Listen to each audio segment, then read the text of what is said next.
السلام علیکم ناظرین، ڈاکٹر سلطان تھنک ٹینک فورم سے آپ سے مخاطب ہے۔ آج ہم نے جس موضوع کا انتخاب کیا ہے وہ یہ ہے کہ ہمارے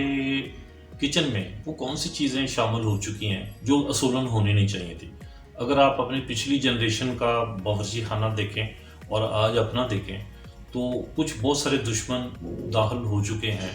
ہمارے کچن میں۔ بہت سارے لوگ پوچھتے ہیں کہ ڈاکٹر صاحب جب آپ سے ہم بات کرتے ہیں کہ بھئی کیا کھائیں کیا نہ کھائیں، تو بہت ساری چیزیں تو آپ کہہ رہے ہوتے ہیں یہ بھی نہ کھائیں، گھی کا زیادہ استعمال نہ کریں، کولڈ ڈرنک نہ پئیں، فلاں تو نہ کرتے کرتے تو آخر ہمارے ذہن میں آتا ہے کہ پھر ہم کھائیں کیا۔ تو میرے منہ سے نکلا کہ آپ ایسا کریں یا آپ خالی گھاس ہی کھا لیا کریں، کیونکہ یہ دیکھیں کہ گھوڑا جو ہے اس کو کبھی اینک لگائے دیکھا تو اس کا مطلب گھاس کھاتا ہے تو اس کی تو نظر کمزور ہی نہیں ہوتی۔ آپ نے کبھی بھینس دیکھی ہے؟ اتنی موٹی ہوتی ہے لیکن وہ گھاس ہی کھاتی ہے۔ تو اس کا مطلب ہم بھی اگر گھاس کھانا شروع کر دیں ذرا دھو کے صاف کر کے تو پھر ہم بھی صحت مند بھی ہو سکتے ہیں، نظر بھی ہماری ٹھیک رہ سکتی ہے، گھوڑے کی طرف بھاگ بھی سکتے ہیں، گدھے کی طرف وزن بھی اٹھا سکتے ہیں۔ مگر یہ بات مذاق کی حد تک تو شاید ٹھیک ہو، لیکن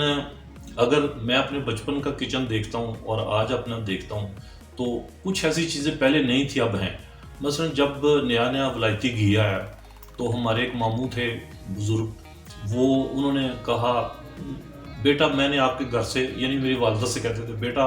تمہارے گھر سے میں نے پراٹھا نہیں کھانا، تم نے تو ڈالڈا میں بنایا ہوا ہے، تو دیسی گھی میں ہوگا تو کھاؤں گی۔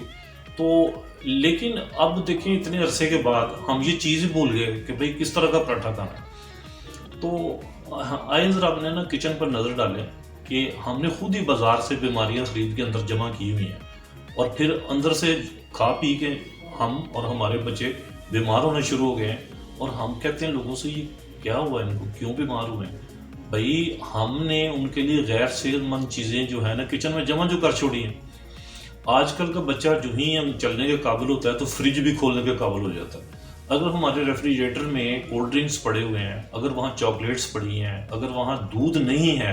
اور اس کے بجائے کولڈ ڈرنکس ہیں، تو وہ بیچارہ کیا پیے گا؟ لیکن جو ہی اس کو زبان پہ لگے گا اس کو مزہ آئے گا، وہ کہے گا ٹھیک ہے جی میں تو جب دودھ آپ دیں گے تو سوال ہی پیدا نہیں ہوتا کہ وہ پھر پیے، اس کو اس میں سے بو آئے گی۔ تو چند چیزیں آج میں جلدی سے آپ کو یہ بتاؤں گا کہ کون سی ہیں جو ہمارے کچن میں داخل ہو چکی ہیں، ہم ان کو نکال کیسے سکتے ہیں، اگر نکال نہیں سکتے تو ان کے متبادلات کیسے لا سکتے ہیں۔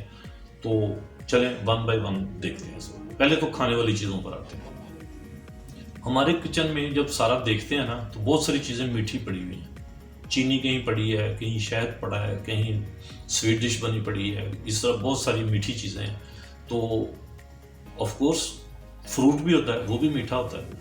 لیکن ہمارا زور کس پر ہے کہ مہمان آ گیا، پیاس لگی، کولڈ ڈرنک پلا دو، بچہ آیا اسکول سے، امی مجھے نا پیپسی یا کوک کوئی دے دے، ٹن رکھے ہوئے ہیں ان کو پلانے کے لیے۔ تو یہ جو ہے نا عادت ڈالنی ہے کہ اس کا متبادل کیا ہے۔ میں ایک دم یہ بھی نہیں کہوں گا کہ آپ پرانے زمانے میں جمپ لگا جائیں اور لسی رکھیں اپنے کچن کے اندر، کیونکہ جو کسی نے رکھنی نہیں ہے، لیکن ہم دودھ تو رکھ سکتے ہیں، دہی رکھ سکتے ہیں۔ ہم دہی کو پتلا کر کے، جس کو لسی کہہ لیں چلے، اس کو بھی کسی جگ میں ڈال کے رکھ سکتے ہیں اور اس میں ہلکا سا نمک، ہلکی سی چینی استعمال کرا سکتے ہیں۔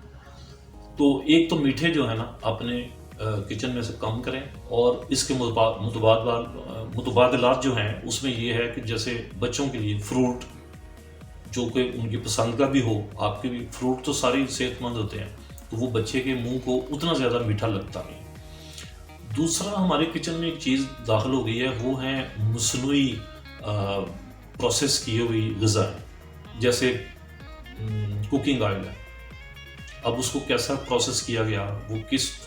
پودے کے بیج سے وہ بنا ہوا ہے، وہ ایک الگ بحث ہے کہ وہ اچھے بیج کون سے ہیں جن سے یہ بنے، لیکن وہ جو ہے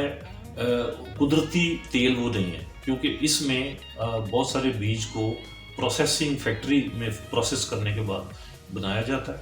اور چکنائی پھر کیا ہے کہ ہم ایک کام تو کر سکتے ہیں اور وہ بڑی حد تک صحت مند بھی ہے، وہ یہ ہے کہ دودھ جو ہم لیتے ہیں تو اگر اس میں سے ہم